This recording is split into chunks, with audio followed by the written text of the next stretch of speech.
diam-diam menyimpan potensi untuk mengguncang stabilitas ekonomi satu kawasan besar.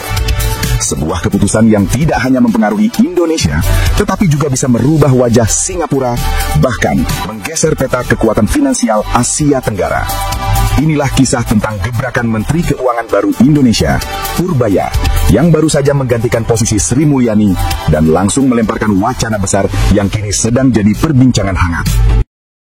Purbaya memang salah satu satria peningit yang sengaja atau disengajakan dan disembunyikan oleh para manajemen piawai Prabowo Subianto, dan dia hadir tepat waktu, dan dialah yang akan menyelesaikan bagaimana tatanan keuangan di Indonesia. Tentu saja ini merupakan salah satu angin segar bagi bangsa Indonesia. Untuk itu, saudara, mari kita ikuti secara tuntas.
Saudara, permasalahan dan kompleksitas manajemen keuangan di Indonesia betul-betul berbagai macam hal yang kita lewati. Dan tatanan yang saat ini sedang diributkan oleh publik tanah air adalah bagaimana mengatur dan bagaimana kesiapan agar undang-undang perampasan aset para koruptor segera diatasi, dan bagaimana pula mengatur manajemen keuangan Indonesia. Untuk itu, saudara, mari kita ikuti dengan Menteri Keuangan yang baru, bukan? Dalam sebuah forum tanya jawab dengan awak media, Purbaya tanpa ragu membocorkan rencana strategis yang disebutnya sedang dalam tahap pematangan. Rencana itu bukan sekadar kebijakan biasa, melainkan sebuah gebrakan berani, menarik kembali dana dolar milik orang-orang Indonesia yang selama ini tersimpan aman di luar negeri, khususnya di Singapura. Mungkin di telinga orang awam, langkah ini terdengar biasa saja. Tapi bagi para pelaku keuangan, apa yang baru diumumkan Purbaya bisa menjadi bom waktu yang sanggup mengguncang fondasi stabilitas ekonomi regional. Selama puluhan tahun, Singapura menikmati posisi sebagai salah satu pusat keuangan paling kokoh di Asia Tenggara. Salah satu rahasianya adalah derasnya arus dana asing, termasuk dana miliaran dolar milik orang-orang kaya Indonesia yang memilih memarkir uangnya di negeri tetangga. Saudara, jika kita bicara Singapura, tentu saja kita akan paham bagaimana negeri kita dimainkan oleh negara kecil, di mana ada indikasi bahwa Singapura bermain dengan salah satu negara itu yang hanya ingin bagaimana merusak kredibilitas Indonesia melalui jalan bekerja sama dengan para koruptor Indonesia. Untuk itu, saudara, mari kita ikuti dan kita ikuti terus. Setiap bulan, arus dana itu begitu deras mengalir, menjadikan Singapura seolah mesin penghisap likuiditas terbesar di kawasan. Dana dari Indonesia bukanlah jumlah kecil, melainkan salah satu pilar utama yang membuat Singapura bertahan sebagai pusat finansial kelas dunia. Kini, rencana pemerintah Indonesia untuk menarik pulang dana-dana itu jelas membuat banyak pihak terhenyak. Jika benar-benar dijalankan, maka arus likuiditas yang selama ini mengalir deras ke Singapura akan berbalik arah. Indonesia akan mendapat suntikan cadangan devisa baru, sementara Singapura bisa kehilangan salah satu fondasi keuangannya yang paling vital. Saudara, Singapura yang saat ini dapat kita kenal adalah pemegang finansial paling besar di kawasan ASEAN, tentu saja membuat kita iri dan dengki. Bahkan, semakin kita ke sana, semakin kita pahami bahwa Singapura ternyata merupakan tempat para banker-banker, para koruptor di berbagai negara, terutama di wilayah ASEAN, dan Indonesia lah merupakan salah satu tempat utamanya di Singapura. Karena itu di era Prabowo ini tak ada lain akan dihabisi dan dihabisi. Purbaya menegaskan, rencana ini bukan wacana kosong. Ia menyebut dalam waktu sekitar 1 bulan saja, kebijakan ini sudah bisa mulai dieksekusi. Artinya, publik tidak sedang mendengar omong kosong politik, melainkan menyaksikan lahirnya sebuah gebrakan nyata yang akan diuji di dunia nyata. Dari sudut pandang Indonesia, manfaat kebijakan ini sangat besar. Jika dana besar itu berhasil ditarik pulang, cadangan devisa Indonesia otomatis melonjak. Apa dampaknya? Rupiah menjadi lebih tangguh menghadapi guncangan global, sistem perbankan lebih liquid, dan biaya pembiayaan proyek-proyek strategis bisa ditekan. Pemerintah tidak lagi harus terlalu bergantung pada pinjaman asing, karena dana segar dalam bentuk dolar sudah tersedia di dalam negeri. Proyek hilirisasi yang sedang gencar digenjot pemerintah misalnya, membutuhkan pembiayaan dolar dalam jumlah sangat besar. Jika selama ini bank-bank nasional harus mencari sumber pinjaman ke luar negeri, maka dengan cadangan devisa besar di dalam negeri, semuanya bisa lebih mudah. Bunga pinjaman ditekan, perbankan lokal jadi pemenang, dan aliran dana yang selama ini kabur ke Singapura kini bisa berputar kembali di tanah air.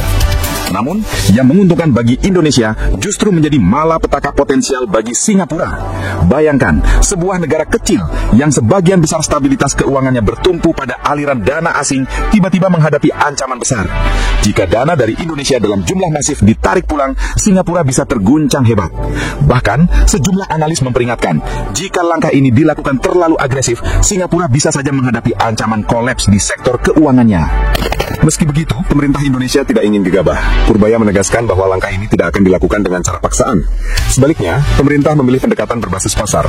Jalur yang lebih elegan, kata dia, adalah memberikan insentif agar para pemilik dana merasa lebih nyaman menaruh uang mereka di bank-bank nasional, ketimbang membiarkannya terus mengalir ke luar negeri. Mekanisme insentif ini sedang dimatangkan.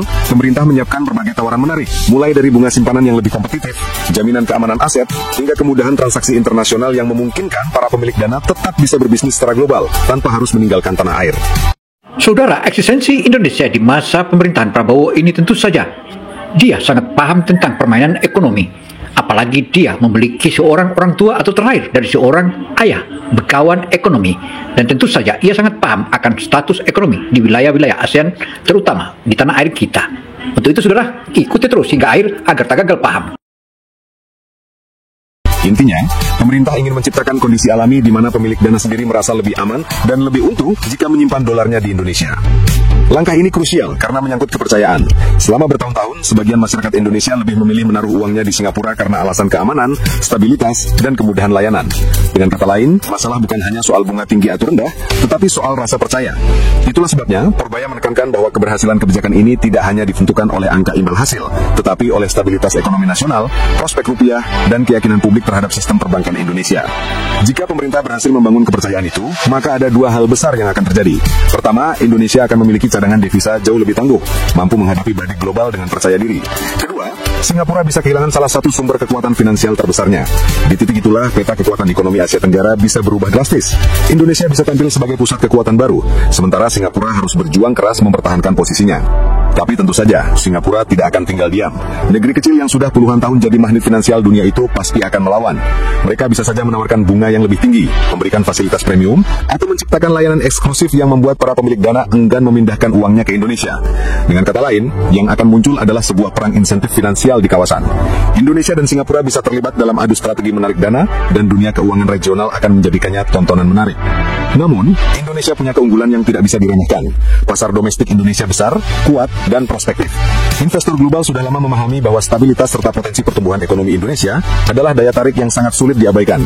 Maka, jika pemerintah mampu menciptakan iklim kondusif, para pemilik dana Indonesia akan semakin percaya diri menyimpan uang mereka di dalam negeri. Selain itu, saudara, pemerintah akan memunculkan berbagai macam kebijakan-kebijakan, terutama mereka-mereka yang memiliki duit di luar negeri dan tidak punya integritas. Tentu saja mereka bisa jadi di blacklist. Nah, jika di blacklist, itulah akan menjadi bumerang bagi pemilik-pemilik finansial tersebut.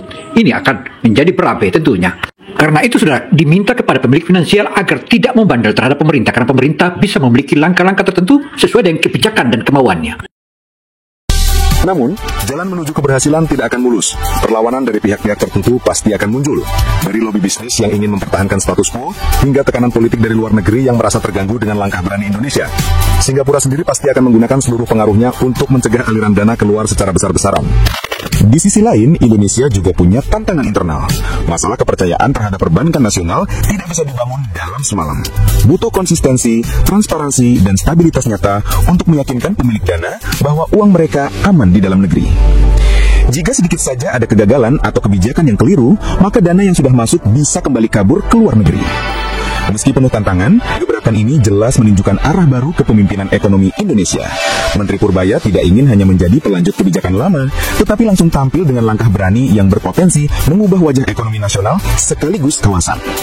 Pertanyaannya kini, apakah Indonesia benar-benar siap menghadapi pertarungan besar ini? Apakah insentif yang ditawarkan cukup kuat untuk membuat para pemilik dana yakin? Dan apakah Singapura bisa bertahan jika salah satu sumber kekuatan finansialnya terkuras habis? Jawabannya belum tentu bisa kita lihat hari ini. Namun yang jelas, kebijakan ini sudah membuka mata banyak orang bahwa Indonesia kini mulai lebih percaya diri mengambil langkah besar. Bukan lagi sekedar pemasok dana bagi negara tetangga, tetapi ingin menjadi tuan rumah bagi kekuatan finansialnya sendiri. Bayangkan, jika semua berjalan sesuai rencana, Indonesia tidak hanya berdiri lebih mandiri, tetapi juga lebih tangguh menghadapi gejolak global. Cadangan devisa kuat, rupiah stabil, pembiayaan pembangunan lancar, dan posisi Indonesia di mata dunia semakin disegani. Namun, di sisi lain, jika langkah ini gagal, resikonya juga tidak kecil. Singapura mungkin berhasil mempertahankan dana, sementara Indonesia justru menghadapi tantangan kepercayaan yang lebih berat. Di titik inilah, semua akan bergantung pada kecermatan pemerintah dalam meramu insentif dan membangun kepercayaan publik. Satu hal yang pasti, dunia kini sedang menunggu. Investor global, pelaku pasar, bahkan negara-negara tetangga lain sedang mengamati dengan seksama. Karena apa yang dilakukan Indonesia kali ini bukan sekedar kebijakan finansial, tetapi bisa menjadi titik balik sejarah yang menentukan arah ekonomi Asia Tenggara. Apakah gebrakan Purbaya akan tercatat sebagai langkah berani yang mengubah peta kekuatan finansial kawasan? Atau justru menjadi awal dari sebuah perang insentif yang penuh risiko? Waktu yang akan menjawab, tapi yang jelas, sejarah sedang menuliskan babak baru, dan Indonesia berada tepat di pusat panggungnya. Saudara, di era permainan belakangan ini tentu saja permainan ekonomi yang menjadi poin utamanya. Tetapi Indonesia tidaklah bodoh-bodoh amat, dan hadirnya Menteri Keuangan baru itu akan memperkuat bagaimana suksesnya Indonesia ke depan, dan Prabowo sangat paham apa itu ilmu ekonomi.